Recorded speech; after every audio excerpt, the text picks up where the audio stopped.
Current affairs की तैयारी के दौरान हर वक्त सावधानी बरतनी चाहिए, क्योंकि समसामयिक घटनाक्रम या करंट अफेयर्स से प्रश्नों के गलत होने की संभावना सबसे ज्यादा बनी रहती है।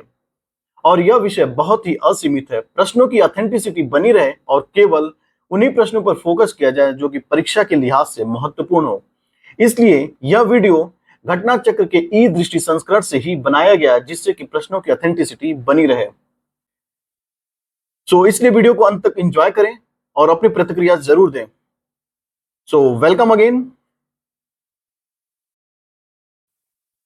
राष्ट्रीय परिदृश्य देख लेते हैं। पहला क्वेश्चन ये है कि प्रधानमंत्री नरेंद्र मोदी अमेरिका की आधिकारिक यात्रा पर रहे। इससे संबंधित कुछ कथन दिए गए, इन कथनों पर विचार करना। पहला कथन ये है, 21 से 24 जून 2023 के मध्य अमेरिका की आधिकारिक यात्रा पर रही। ये स्टेटमेंट करेक्ट है। दूसरा स्टेटमेंट ये है, प्रधानमंत्री के रूप में उनकी यह तीसरी अमेरिकी आधिकारिक यात्रा थी। ये स्टेटमेंट गलत है, ये उनकी पहली अमेरिकी आधिकारिक यात्रा थी। ऑलराइट।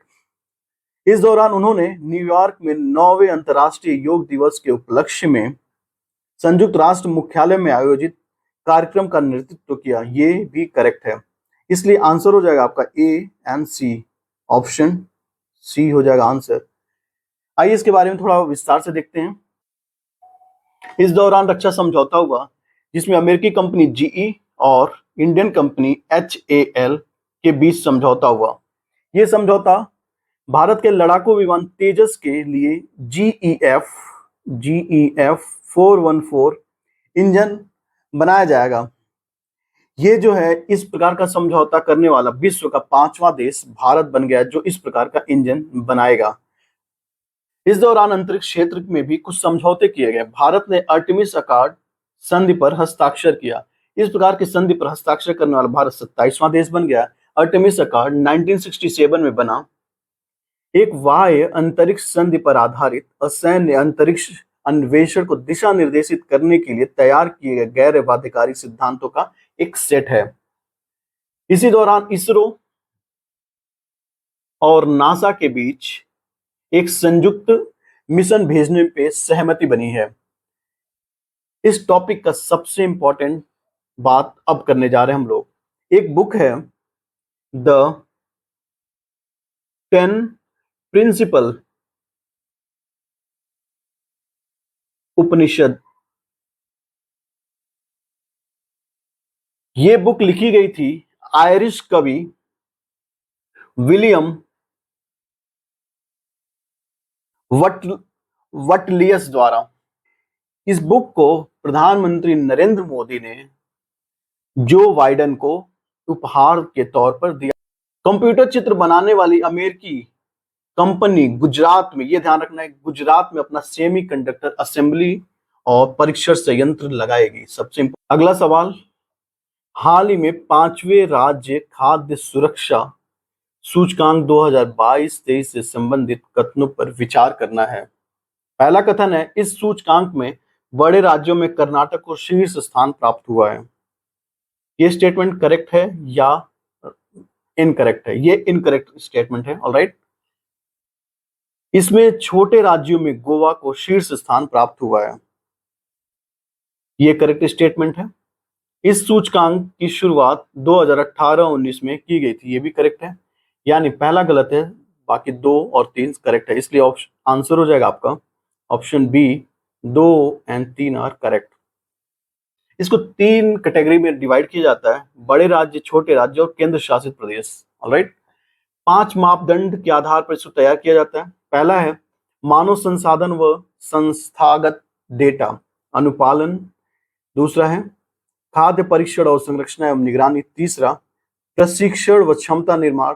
चौथा उपभोक्ता व सशक्तिकरण। ये 5वां, यानी 5 मापदंडों के आधार पर इसे जारी किया जाता है। इसकी शुरुआत 18 से 19 के बीच में हुई थी। इस सूचकांक का ये डिटेल देख लेते हैं, कौन सा राज्य पहले स्थान पे है, कौन दूसरे और कौन से तीसरे स्थान पर है। बड़े राज्यों की बात करें तो केरल पहले स्थान पर, पंजाब दूसरे स्थान पर और तमिलनाडु तीसरे स्थान पर है। छोटे राज्यों की बात कर ले तो गोवा, मणिपुर और सिक्किम। याद करना हमें, बड़े राज्यों में केरल, पंजाब और तमिलनाडु। छोटे राज्यों में गोवा, मणिपुर और सिक्किम। केंद्र शासित प्रदेश की बात कर ले तो जम्मू कश्मीर, दिल्ली और चंडीगढ़। इसके अलावा नेक्स्ट क्वेश्चन है, 14 जून 2023 को एनटीपीसी विद्युत व्यापार निगम लिमिटेड द्वारा आईआईटी जोधपुर में कितनी क्षमता की अपनी पहली रूफ टावर फोटोवोल्टिक परियोजना की शुरुआत की गई है? तो 1 मेगावाट की। ये इंपॉर्टेंट है। देखिए, अभी सवाल ये पूछ सकता है कि कौन से आईआईटी में फोटोवोल्टिक परियोजना की शुरुआत की गई है? तो आईआईटी जोधपुर, राइट। मई 2023 में डिजिटल इंडिया अधिनियम पर डिजिटल इंडिया डायलॉग सत्र 2023 कहाँ आयोजित किया गया था? तो इसको ऐसे ही देख लीजिएगा, मुंबई में। मई 2023 में G20 की आपदा जोखिम न्यूनीकरण कार्य समूह की दूसरी बैठक कहाँ आयोजित की गई थी? तो ये मुंबई में की गई थी। जून 2023 में रंगभेद के विरुद्ध महात्मा गांधी के सत्याग्रह की 130वीं वर्षगांठ मनाने के लिए भारतीय नौसेना का कौन सा पोत डरबन भेजा गया था या दौरे पर रहा? तो आईएनएस त्रिशूल रहा था। तो हुआ ये था कि 7 जून 1893 में ट्रांसवेल में प्रिटोरिया की यात्रा के दौरान गांधी जी को पहली बार पीटर मैरिट्सबर्ग स्टेशन पहुंचे और वहां से उन्हें ट्रेन के डिब्बे से बाहर निकाल दिया गया, उन्हें यह कहकर कि प्रथम श्रेणी में केवल यूरोपीय जा सकते हैं, कुली व अश्वेतों को इसमें अनुमति नहीं है। हालांकि महात्मा गांधी ने प्रथम श्रेणी का टिकट भी लिया हुआ था। इसी घटना से उन्होंने नस्ली उत्पीड़न के विरुद्ध सत्याग्रह की लड़ाई शुरू की। नेक्स्ट क्वेश्चन, नोराडोम सिहामोनी ये राजा हैं और किस देश के राजा हैं जो कि भारत की यात्रा पर रहे थे? ये हैं कंबोडिया के राजा। इंडिया रैंकिंग्स 2023 ये एक इम्पॉर्टेंट रैंकिंग है और बेहद इंपॉर्टेंट है। तो आइए देखते हैं। पहला क्वेश्चन ये है, इसमें ऑप्शन आई मीन कि इसकी समग्र श्रेणी में आईआईटी दिल्ली को प्रथम स्थान दिया गया। ये गलत बात है, ये नहीं है, ये आईआईटी मद्रास को दिया गया। ऑलराइट। भारतीय विज्ञान संस्थान आईआईएससी बेंगलुरु विश्वविद्यालयों की श्रेणी में प्रथम स्थान पर, यह करेक्ट है। राष्ट्रीय संस्थान रैंकिंग की रूपरेखा 29 सितंबर 2015 से शुरू की गई, यह भी करेक्ट है। इसलिए आंसर हो जाएगा इसका 2 और 3। सभी श्रेणी यानी ओवरऑल श्रेणी में पहले स्थान पर आईआईटी मद्रास, दूसरे स्थान पर है आईआईएससी बेंगलुरु या कर्नाटका में है आईआईटी दिल्ली, आईआईटी बॉम्बे और आईआईटी कानपुर उत्तर प्रदेश। अभी हम लोग ओवरऑल की बात की थी, अब विश्वविद्यालयों की श्रेणी में देख लेते हैं 5 शीर्ष स्थान कौन कौन से हैं, मतलब शीर्ष संस्थान कौन कौन से। तो आईआईएससी बेंगलुरु प्रथम स्थान पे, जेएनयू दूसरे स्थान पर है विश्वविद्यालयों की श्रेणी में, जामिया मिलिया इस्लामिया तीसरे स्थान पर और चौथे स्थान पर जाधवपुर यूनिवर्सिटी कोलकाता, पांचवें स्थान पर है बीएचयू बनारस हिंदू विश्वविद्यालय उत्तर प्रदेश। हम लोगों ने इससे पहले बात किया तो ओवरऑल में आईआईटी मद्रास, उसके बाद आईआईएससी बेंगलुरु। अब विश्वविद्यालयों की श्रेणी में देखेंगे, पहले स्थान पर आईआईएससी बेंगलुरु, दूसरे स्थान पर जेएनयू, तीसरे स्थान पर जामिया मिलिया और चौथे स्थान पर जाधव यूनिवर्सिटी कोलकाता, पांचवें स्थान पर है बीएचयू उत्तर प्रदेश। कॉलेजों की श्रेणी में देख लेंगे, कॉलेजों की श्रेणी में तो मिरांडा हाउस पहले स्थान पर, दूसरा स्थान पर हिंदू कॉलेज, तीसरे स्थान पर प्रेसिडेंसी कॉलेज चेन्नई और चौथे स्थान पर PSGR Krishnammal college for women, पांचवा saint Xavier's Kolkata. Research institutes में पहला आईआईएससी बेंगलुरु, दूसरा आईआईटी चेन्नई। इंजीनियरिंग संस्थान भी देख लेते हैं, IIT Madras, IIT Delhi, IIT Mumbai और आईआईटी कानपुर, आईआईटी खड़गपुर। बहुत सारे हैं डेटा। फार्मेसी आप अपनी सुविधा के अनुसार याद कर लेंगे। फार्मेसी में national institute of pharmaceuticals education research Hyderabad पहला, जामिया हफदर दूसरा और Birla institute of technology and science Pilani Rajasthan. Right. Medical college में देख लेते हैं, एम्स नई Delhi, post graduate institute of medical education research Chandigarh, तीसरा है क्रिश्चियन मेडिकल कॉलेज बेल्लोर जो कि तमिलनाडु में है, डेंटल कॉलेज भी है, Savita institute of medical and technical sciences Chennai और Manipal college of dental sciences Manipal Karnataka, DY Patil है पुणे में। तो बहुत सारे डेटा हैं, इसको आप अपने सुविधा के अनुसार देख लेंगे और याद करने की कोशिश करेंगे। अभी और भी हैं लॉ एजुकेशन के लिए। National law school of university Bengaluru, national law university नई दिल्ली, नवाचार श्रेणी में 3 संस्थान, आईआईटी कानपुर, आईआईटी मद्रास और आईआईटी हैदराबाद। अगला सवाल, G20 रोजगार कार्य समूह की तीसरी बैठक कहाँ हुई थी? तो ये हुई थी जिनेवा में। या जल जीवन मिशन के अंतर्गत स्वच्छ जल से सुरक्षा अभियान प्रगति रिपोर्ट जारी की गई और यह अभियान कब से कब तक चली? तो ये 20 अक्टूबर 2022 से 31 मार्च 2023 तक। भारतीय राष्ट्रीय सुरक्षा मानक प्राधिकरण को राष्ट्रीय प्रशिक्षण केंद्र की स्थापना उत्तर प्रदेश के किस शहर में की गई है? तो गाजियाबाद में। ये सही सवाल है, अक्सर चर्चा में रहता है। 28 मई 2023 को प्रधानमंत्री नरेंद्र मोदी ने नवनिर्मित संसद भवन राष्ट्र को समर्पित कर दिया। तो सवाल ये भी पूछ सकता है अलग से कि किस डेट को नई संसद भवन जनता को समर्पित किया गया या राष्ट्र को समर्पित किया गया? तो 28 मई 2023। इससे संबंधित कुछ कथन दिए गए हैं। तो एक सवाल तो पहले यही हो गया इस क्वेश्चन में ही कि राष्ट्र संसद भवन राष्ट्र को कब समर्पित किया? तो 28 जून 2023 को। इस अवसर प्रधानमंत्री ने 100 रुपए के स्मारक सिक्का व डाक टिकट जारी किए। ये गलत बात है, ये नहीं है। लोकसभा अध्यक्ष की कुर्सी के पास स्थापित सेंगोल का संबंध चोल साम्राज्य से, ये एकदम करेक्ट बात है। ये चोल साम्राज्य से था सेंगोल का राजदंड का संबंध। तो इसलिए आंसर हो जाएगा इसका option B. Alright, next question. अच्छा, इसके पहले संसद के बारे में कुछ डिटेल्स दिए हुए, इसके बारे में थोड़ा सा देख लेते हैं। यह 64,500 वर्ग किलोमीटर में फैला 4 मंजिला ढांचा है। इस प्रोजेक्ट का नाम था सेंट्रल विस्टा प्रोजेक्ट। बैठने की क्षमता है 1224। देखिए चर्चा में था इसलिए इसमें से एक आध डेटा भी इंपॉर्टेंट हो सकते हैं। कुल लागत 970 करोड़ थी। और ये डिजाइनर कौन था? तो विमल हसमुख पटेल द्वारा डिजाइन किया गया था, टाटा प्रोजेक्ट द्वारा बनवाया गया था।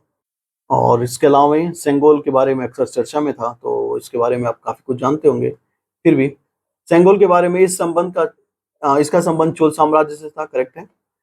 यह तमिल शब्द सेम्मई से लिया गया जिसका अर्थ होता है नीति परायणता। बाकी ये आप देखेंगे ज्यादा इंपॉर्टेंट नहीं है, तो इसको स्किप करते हैं हम लोग। अब अंतरराष्ट्रीय परिदृश्य देख लेते हैं। पहला सवाल है, 21वीं सदी की आर्थिक साझेदारी हेतु अटलांटिक घोषणा किन देशों द्वारा की गई है? तो यूएस और यूके द्वारा। यूएस और यूके द्वारा। ये अटलांटिक घोषणा है क्या? तो पहले जान लेते हैं। 8 जून 2023 को इसकी घोषणा की गई थी। इसका उद्देश्य है कि वर्तमान युग की चुनौतियों जैसे कि रूस और चीन से निपटने के लिए दोनों देशों के मध्य गठबंधन को अनुकूलित, सुदृढ़ व पुनर्कल्पित करने का उद्देश्य है। दूसरा है रक्षा, सुरक्षा, विज्ञान, प्रौद्योगिकी, आर्थिक परिदृश्य के क्षेत्र में सहयोग को सुदृढ़ करना है। इसके अलावा लचीली, विविध व सुरक्षित आपूर्ति श्रृंखला का निर्माण करना है। साझा विकास, रोजगार के अवसर उत्पन्न करना है। घोषणा के 5 स्तंभ है, इसके बारे में भी देख लेते हैं। देखिए कुछ ज्यादा इंपॉर्टेंट नहीं है, फिर भी आप चाहें तो एक बार पढ़ लीजिएगा। हंगर हॉटस्पॉट रिपोर्ट किसके द्वारा संयुक्त रूप से जारी की गई? तो UNFAO और FWP द्वारा। ऑलराइट, आइए रिपोर्ट के बारे में थोड़ा सा जान लेते हैं कि ये रिपोर्ट है क्या। देखिए अभी हम लोगों ने बात किया था UNFAO और WFP द्वारा जारी की जाती है। इसके बारे में थोड़ा सा डिटेल पढ़ लेते line to line. UNFAO FWP ने 22 देशों में फैले इन देशों को खाद्य सुरक्षा के दृष्टिकोण से हॉट स्पॉट करार दिया गया है। 18 क्षेत्रों में जून से नवंबर 2023 के मध्य भूखमरी व खाद्य असुरक्षा चरम पर पहुंचने की संभावना है। जून शुरू हो गया और जून से नवंबर तक भूखमरी अपने चरम पर पहुंचने की आशंका है। 18 क्षेत्रों में 22 देशों के क्षेत्रीय स्थिति देख लेते हैं। हॉटस्पॉट की श्रेणी, अत्यधिक चिंता का विषय कहाँ कहाँ पर है, तो हाईएस्ट कंसर्न है अफगानिस्तान में, नाइजीरिया, सोमालिया, दक्षिण Sudan, Yemen, Haiti, Burkina Faso, Mali और सूडान। पहला हाईएस्ट कंसर्न वाला देश, बहुत चिंता यानी वेरी हाई कंसर्न। ये देख लेंगे पड़ोसी देश पाकिस्तान, मध्य अफ्रीकी गणराज्य इथोपिया, कांगो। देखिए इंपॉर्टेंट तो ज्यादा नहीं है, ये केवल जानने के लिए। लेबनान उच्च चिंता है, Lebanon, El Salvador, Nicaragua, Malawi और Honduras. Times Higher Education Impact Ranking 2023 में किस भारतीय विश्वविद्यालय को विश्वविद्यालयों की श्रेणी में सर्वोच्च स्थान पर रखा गया? तो अमृता विश्व विद्यापीठम को सर्वोच्च स्थान पर रखा गया है भारतीय विश्वविद्यालय के तौर पे। द इम्पैक्ट रैंकिंग 2023 जारी किया गया था 1 जून 2023 को, और ये जारी किया जाता है टाइम्स हायर एजुकेशन द्वारा। ये इसका 5वां संस्करण है। कुल 112 देश और 1591 विश्वविद्यालय शामिल किए गए थे। समग्र श्रेणी में 5 विश्वविद्यालय कौन कौन से? पश्चिमी सिडनी विश्वविद्यालय ऑस्ट्रेलिया का, मैनचेस्टर यूके का, और देखिए इम्पैक्ट रैंकिंग है तो ये ज्यादा इंपॉर्टेंट नहीं है, बस जानने के लिए गो थ्रू हो जाइए। इसके अलावा देख लेते हैं भारत की स्थिति क्या थी। भारत की स्थिति, इस रैंकिंग में भारत 66 विश्वविद्यालय में शामिल है और 52वां रैंक था समग्र रूप से अमृता विश्व विद्यापीठम जो कि तमिलनाडु में है।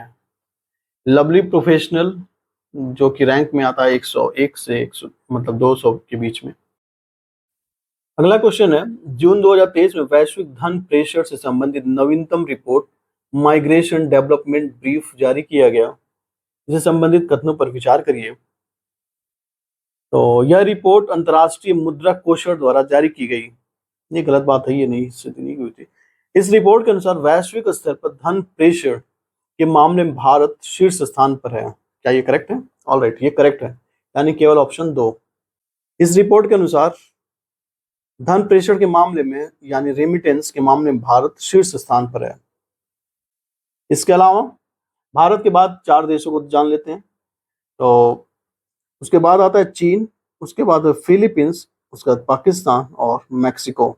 रेमिटेंस के मामले में सबसे अधिक इंडिया, उसके बाद चाइना, उसके बाद फिलीपींस, उसके बाद है आपका पाकिस्तान और लास्ट और फाइनल मैक्सिको। राइट। निम्न कथनों पर विचार करिए। ये कथन वैश्विक नवीनीकरण ऊर्जा से संबंधित हैं। तो पहला स्टेटमेंट है, नवीनीकरण ऊर्जा प्राकृतिक स्रोतों से प्राप्त ऊर्जा है।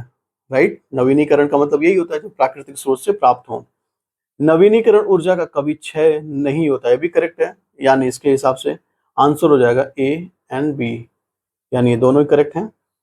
इसके अलावा नेक्स्ट क्वेश्चन देख लेते हैं। अच्छा, इसके बारे में थोड़ा सा पढ़ लीजिए ताकि काम आएगा। नवीनीकरण ऊर्जा क्या होता है, ये रहेगा आपका जीएस का स्टैटिक पोर्शन के भी काम आएगा। तो नवीनीकरण ऊर्जा जैसे कि सौर ऊर्जा, महासागरीय ऊर्जा, पन बिजली, पवन ऊर्जा, जैव ऊर्जा, भूतापीय ऊर्जा और प्राकृतिक स्रोतों से प्राप्त ऊर्जा। अच्छा, इसका महत्व तो क्या है, इसको जानते हैं। हाल में इसका पॉइंट है कि स्रोत का कभी क्षय नहीं होता, ऊर्जा का स्थायी स्रोत है, पर्यावरण के अनुकूल है, वैश्विक स्तर पर ऊर्जा की कीमतों में स्थिरता रहती है, रोजगार सृजन में भी सहायक है और प्रदूषण का कारक भी नहीं है। मई 2023 में 16वीं लैंगकावी अंतर्राष्ट्रीय मैरीटाइम और एरोस्पेस प्रदर्शनी 2023 कहां पर आयोजित की गई? ये मलेशिया में आयोजित की गई है। मई 2023 में तीसरा हिंद प्रशांत द्वीप सहयोग मंच शिखर सम्मेलन 2023 कहां आयोजित हुआ? तो ये हुआ था पोर्ट मोरेस्बी में। पोर्ट मोरेस्बी कहां पर है? तो ये पापुआ न्यू गिनी में। इसका प्रतिनिधित्व किया था प्रधानमंत्री नरेंद्र मोदी ने। ऑलराइट, तो ये भी एक इंपॉर्टेंट सवाल है। तीसरा हिंद प्रशांत द्वीप सहयोग मंच का शिखर सम्मेलन हुआ था पोर्ट मोरेस्बी में, जो कि पापुआ न्यू गिनी में है। वर्ष 2025 में प्राकृतिक संरक्षण के लिए अंतर्राष्ट्रीय संघ का विश्व संरक्षण कांग्रेस कहां पर आयोजित होगी? तो यूएई में होगी, संयुक्त अरब अमीरात में। IUCN के बारे में आप जानते ही हैं कि international union for the conservation of the nature, right. इसकी स्थापना हुई थी 1948 में और इसका मुख्यालय ग्लैंड में है, जो कि स्विट्जरलैंड में है। जून 2023 में ब्रिक्स देशों के विदेश मंत्रियों की बैठक 2023 में कहां आयोजित की गई? केप टाउन में। तो ब्रिक्स देशों के विदेश मंत्रियों की बैठक केप टाउन में हुआ था, अभी हम लोगों ने पढ़ा, दक्षिण अफ्रीका। और प्रतिनिधित्व ये जानना है कि भारत का प्रतिनिधित्व डॉक्टर एस जयशंकर ने किया था। इसमें कौन कौन से देश शामिल है ब्रिक्स में? ब्राजील, रसिया, भारत, चाइना और साउथ अफ्रीका। और पहला शिखर सम्मेलन 2009 में हुआ था। प्रधानमंत्री नरेंद्र मोदी की जापान, पापुआ न्यू गिनी और ऑस्ट्रेलिया यात्रा से संबंधित कुछ सवाल हैं, इसको देखते हैं। कि यात्रा पर रहे निम्न कथनों पर विचार करिए। 19 से 21 मई के मध्य जापान की यात्रा पर रहे। देखिए ये सारा डेट वाला है तो ये ज्यादा इंपॉर्टेंट नहीं है, फिर भी बस सुन लीजिए, ये करेक्ट बात है। और किसी भारतीय प्रधानमंत्री की पापुआ न्यू गिनी की पहली यात्रा थी, ये भी करेक्ट है। तो दोनों ही करेक्ट हो जाएंगे, A एंड B। राइट। अगला क्वेश्चन है, मई 2023 में G7 यानी G7 राष्ट्रों के 49वें शिखर सम्मेलन कहां आयोजित किया गया था? तो ये हुआ था हिरोशिमा में। G7 है क्या, ये जान लेते हैं थोड़ा सा बहुत शॉर्ट नोट में। यह एक अनौपचारिक संगठन है जिसका ना तो कोई सचिवालय है, ना ही कोई चार्टर है। इसके अध्यक्ष का चयन रोटेशन प्रणाली के आधार पर किया जाता है। इसके सदस्य देशों में Canada, France, Germany, Italy, Japan, UK, US और यूरोपियन यूनियन है। ये सवाल इंपॉर्टेंट। इसका 50वां शिखर सम्मेलन वर्ष 2024 में इटली में किया जाएगा। तुर्की के नए राष्ट्रपति का नाम क्या है? Recep Tayyip Erdogan. आर्थिक परिदृश्य देख लेते हैं। पहला सवाल है कि विपणन सत्र 2023-24 के दौरान खरीफ फसलों के लिए न्यूनतम समर्थन मूल्य से संबंधित कुछ कथन दिए गए, इन कथनों पर विचार करना। पहला स्टेटमेंट ये है, सामान्य धान का MSP 2183 रुपए घोषित की गई है, जबकि लास्ट ईयर ये था 2040, यानी लास्ट ईयर के कंपेरेटिवली 143 रुपए का इंक्रीमेंट किया गया है। कभी कभार ऐसे सवाल भी आते हैं कि लास्ट ईयर के कंपेरेटिवली इस वर्ष कितने रुपए का इंक्रीमेंट किया गया है, तो उसका आंसर हो जाएगा 143 रुपए। ये सामान्य धान की बात हुई। ग्रेड A धान की बात करें तो ये हो जाता है 2203 रुपए,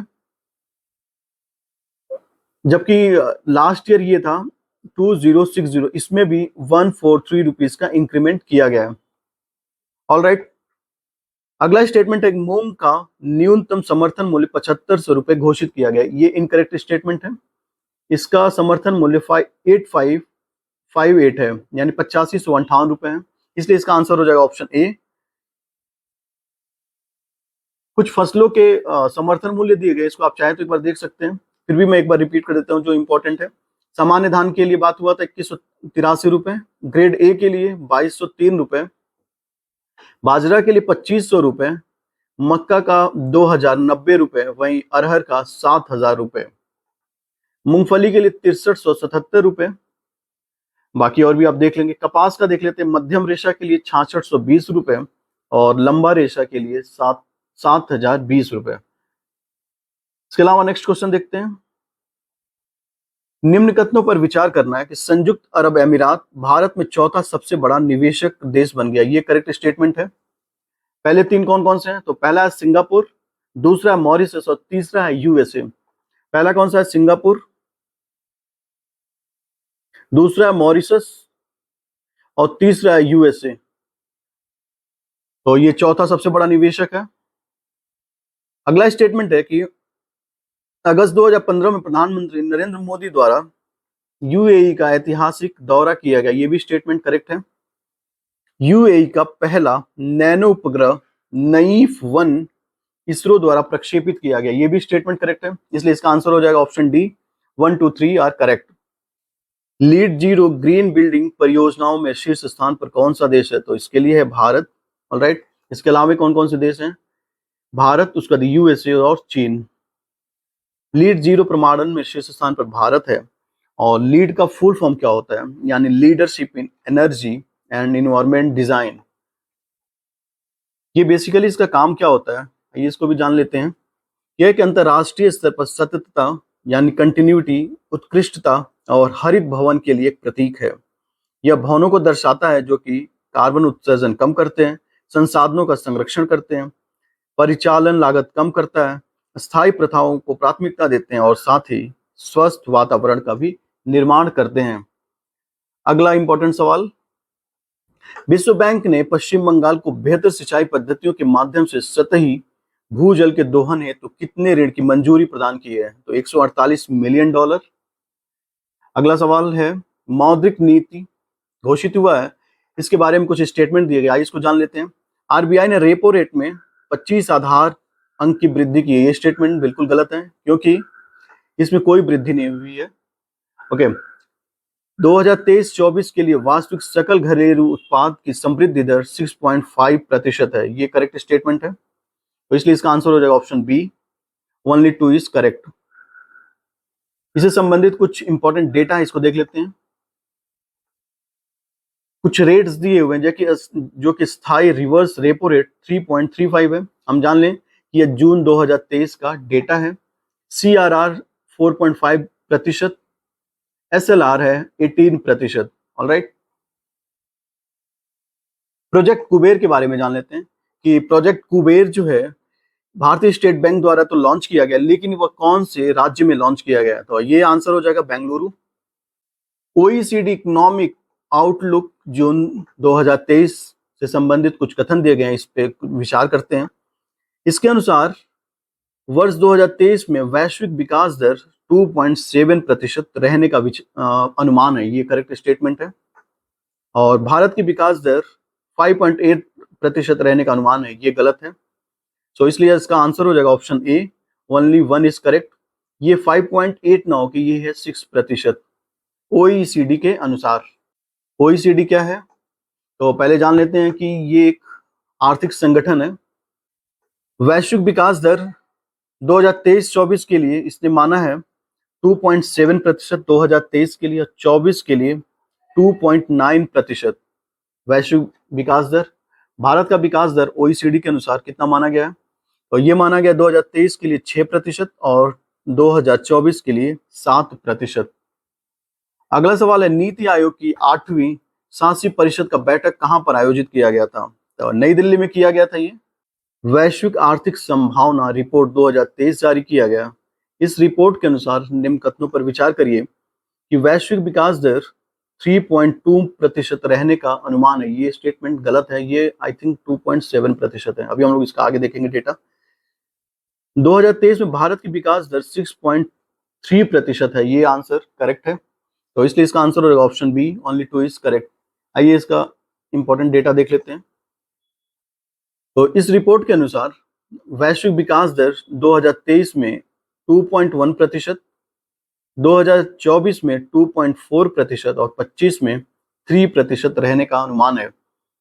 वहीं भारत की बात करें तो 2023 में 6.3% और वर्ष 2024 में 6.4% और 25 में 6.5% रहने का अनुमान है। ऑलराइट, अगला सवाल है कि दुबई में प्रत्यक्ष विदेशी निवेश के 5 शीर्ष देशों में भारत का कौन सा स्थान है? भारत का तीसरा स्थान है। अंतर्दृष्टि डैशबोर्ड से संबंधित कुछ कथन दिए गए, इस पे जान लेते हैं। यह एक वित्तीय समावेशन डैशबोर्ड है। ये स्टेटमेंट बिल्कुल करेक्ट है। केंद्रीय मंत्री निर्मला सीतारमण ने इसका शुभारंभ किया था। ये स्टेटमेंट इनकरेक्ट है क्योंकि शक्तिकांत दास ने किया था, तो इसलिए इसका आंसर है ऑप्शन ए। तीसरे अग्रिम अनुमान 2022-23 से संबंधित निम्न कथनों पर विचार करिए। तो 2022-23 के लिए 3305 लाख टन खाद्यान्न उत्पादन अनुमानित है। तो ये स्टेटमेंट करेक्ट है। चावल का कुल उत्पादन 1355 लाख टन अनुमानित है, ये भी स्टेटमेंट करेक्ट है, इसलिए इसका आंसर हो जाएगा option C, 1 and 2 are both correct. केंद्र सरकार द्वारा घरेलू स्तर पर उत्पादित कच्चे तेल पर विंडफॉल गेन लेवी घटाकर कितना प्रतिशत कर दिया गया? तो ये 0% कर दिया गया। अगला सवाल है, अमेजॉन वेब सर्विसेज ने भारत में क्लाउड कंप्यूटिंग के लिए कुछ राशि निवेश करने की घोषणा की है, तो वो राशि कितनी है? तो 12.7% अरब डॉलर। सत्रिया 1 क्या है? ये स्पेस एक्स सत्रिया 1 नामक एक संचार उपग्रह को लॉन्च किया गया है। इस संबंध में इसका संबंध कौन से देश से है? तो इंडोनेशिया से है।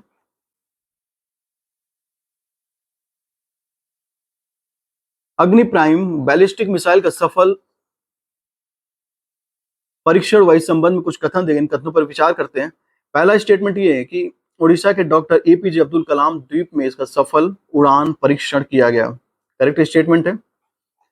मिसाइल के 3 सफल विकास परीक्षण के बाद यूजर्स द्वारा आयोजित पहला प्री इंडक्शन नाइट लॉन्च किया गया था, यह भी स्टेटमेंट करेक्ट है, यानी दोनों ही स्टेटमेंट करेक्ट है, यानी 1 और 2 ही आंसर हो जाएंगे। अगला सवाल है, V2 मिनी इंटरनेट उपग्रह को लॉन्च किया गया है, तो ये किसने लॉन्च किया है? स्पेस एक्स द्वारा लॉन्च किया गया है। V2 मिनी इंटरनेट उपग्रह के बारे में पढ़ लेते हैं थोड़ा सा। ये केप कैनवरेल यूएसए से लॉन्च किया गया और स्पेस एक्स द्वारा ये लॉन्च किया गया है, और फाल्कन 9 रॉकेट्स द्वारा इसको भेजा गया था। अभ्यास एक्वेरिन के संबंध में कुछ कथन दिए गए, इन कथनों पर विचार करना। यह मलेशिया के बीच एक संयुक्त द्विपक्षीय सैन्य अभियान है, तो ये गलत है, ये मलेशिया ना हो कि ये मालदीव है, इसलिए पहला स्टेटमेंट करेक्ट इनकरेक्ट है। 11 से 24 जून 2023 के मध्य चौबटिया उत्तराखंड में है और ये किया गया था, ये स्टेटमेंट करेक्ट है, इसलिए इसका आंसर होगा ऑप्शन बी, ओनली 2।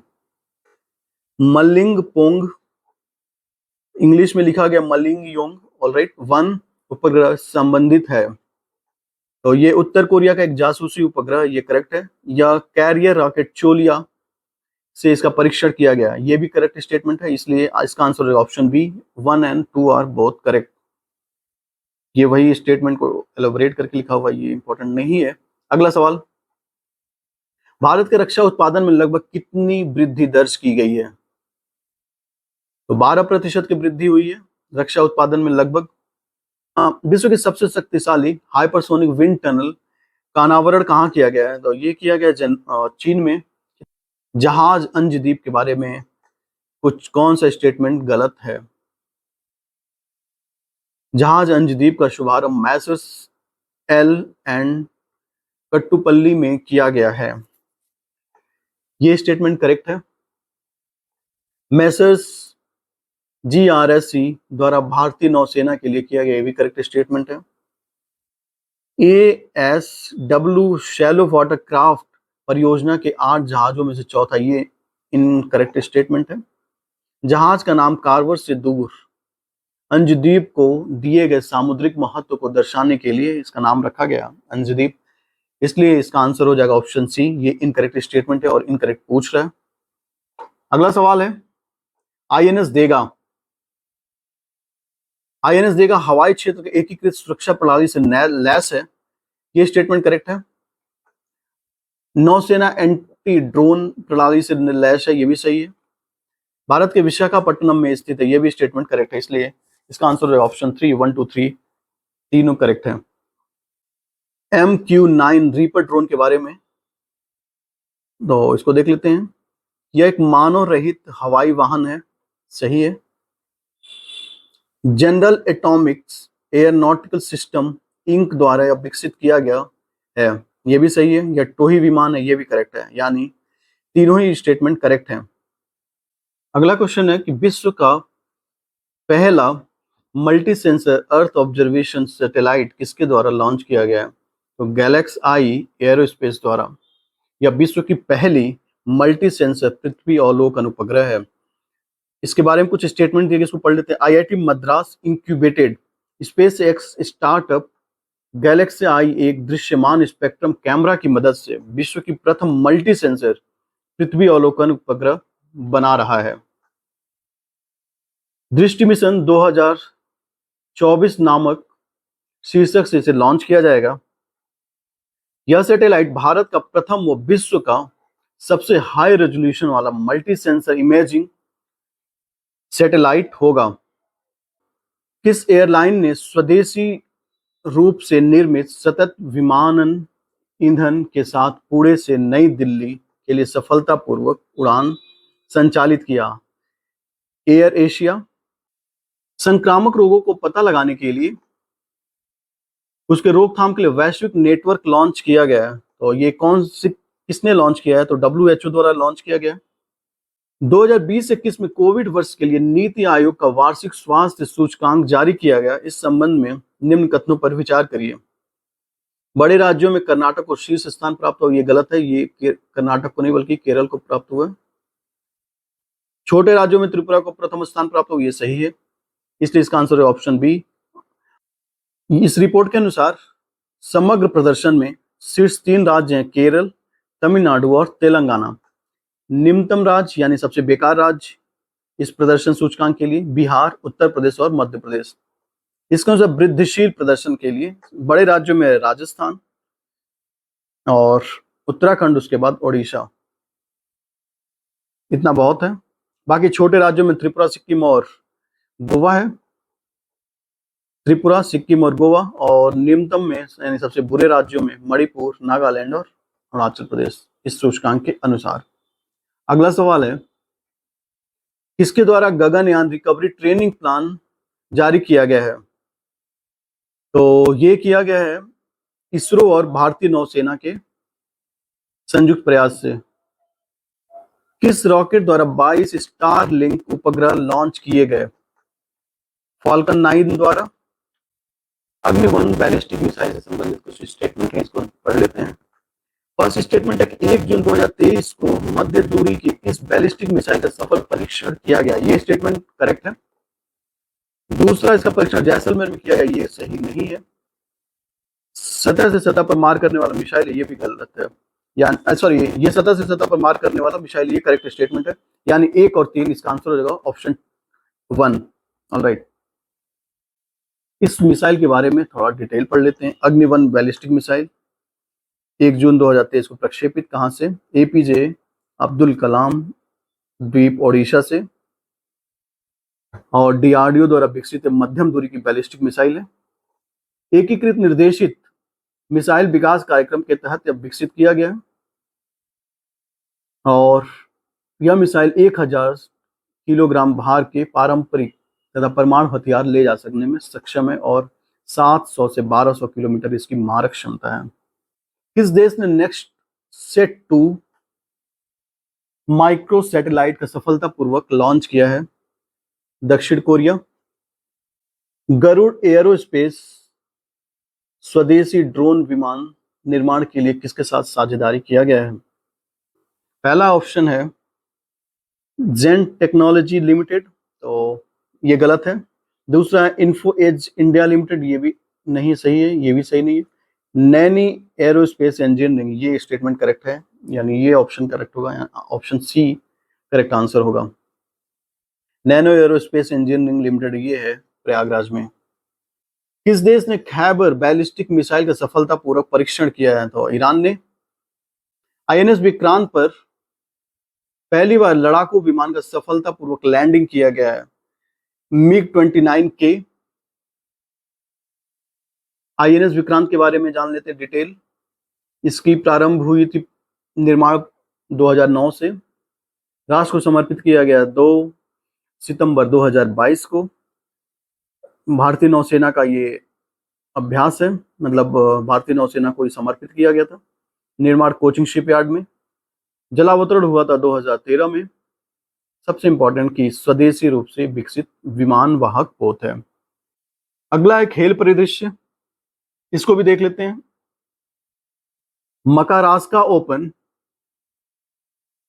प्रतियोगिता में महिलाओं का खिताब किसने जीता था? तो मेयर शेरिफ ने। आईसीसी विश्व टेस्ट चैंपियनशिप 2021 से 23, ये एक इंपॉर्टेंट सवाल है। आइए इससे संबंध में कुछ कथन दिए गए, इन कथनों पर विचार करते हैं। पहला कथन ये है, आईसीसी विश्व टेस्ट चैंपियनशिप 2021 से 23 के दूसरे संस्करण का फाइनल 7 से 11 जून 2023 के बीच लंदन में हुआ था। ये एकदम करेक्ट बात है। दूसरे संस्करण में ऑस्ट्रेलिया ने भारत को 209 अंकों से पराजित किया, ये भी करेक्ट है। ऑस्ट्रेलिया के ट्रेविक हेड को प्लेयर ऑफ द मैच चुना गया, ये बिल्कुल करेक्ट बात है।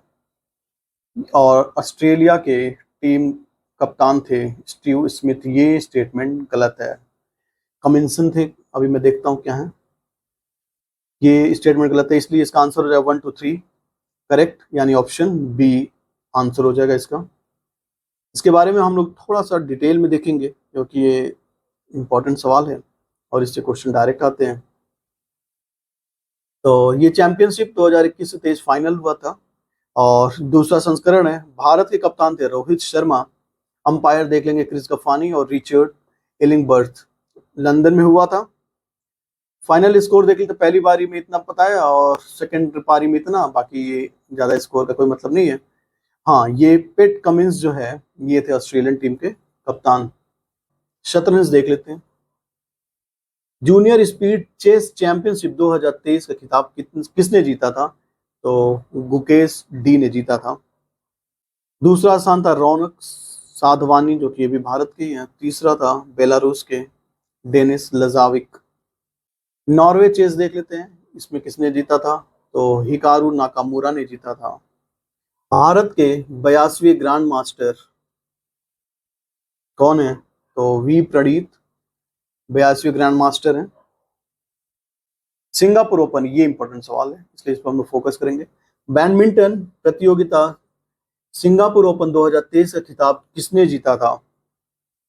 एंथनी सिनिसुका गिटिंग ने जीता था। सिंगापुर ओपन 2023 सिंगापुर में हुआ था और एंथनी सिनिसुका इंडोनेशिया के जीता था। उपविजेता थे एंटोनसेन, जो कि डेनमार्क के थे। मुक्केबाजी IBA पुरुष मुक्केबाजी चैंपियनशिप में भारत ने कुल कितने कांस्य पदक जीते? 3 कांस्य पदक जीते थे। IBA पुरुष विश्व मुक्केबाजी चैंपियनशिप ये ताशकंद उज्बेकिस्तान में हुआ था और भारत ने कुल 3 कांस्य पदक जीते थे। एशियन ट्रैक साइकिलिंग चैंपियनशिप 2023 किसने जीता था? तो रोनाल्डो सिंह लैटनजाम ने। ISSF जूनियर विश्व कप के संबंध में कौन सा तथ्य सही नहीं है? 1 से 9 जून 2023 की ISSF जूनियर विश्व कप सुहल जर्मनी में आयोजित किया गया था, ये स्टेटमेंट करेक्ट है। ISSF जूनियर विश्व कप जर्मनी में आयोजित हुआ था। भारत कुल 15 पदक जीतकर तालिका में शीर्ष स्थान पर रहा, ये भी करेक्ट है। और अमेरिका ने कुल 9 पदक जीतकर दूसरे स्थान पर रहा, ये स्टेटमेंट गलत है। अगला स्टेटमेंट ये कि धनुष श्रीकांत ने पुरुषों में 10 मीटर एयर राइफल स्पर्धा में स्वर्ण पदक जीते थे, ये भी स्टेटमेंट सही है, यानी इसका आंसर सी हो जाएगा। ये स्टेटमेंट इनकरेक्ट है या गलत है। विश्व जूडो चैंपियनशिप कौन सा देश पदक तालिका में शीर्ष स्थान पर रहा? तो ये है जापान। दूसरे स्थान पर रहा था फ्रांस और तीसरे स्थान पर रहा था जॉर्जिया। त्रिकुद स्पर्धा में राष्ट्रीय रिकॉर्ड प्रवीण चित्रवेल ने बनाया है।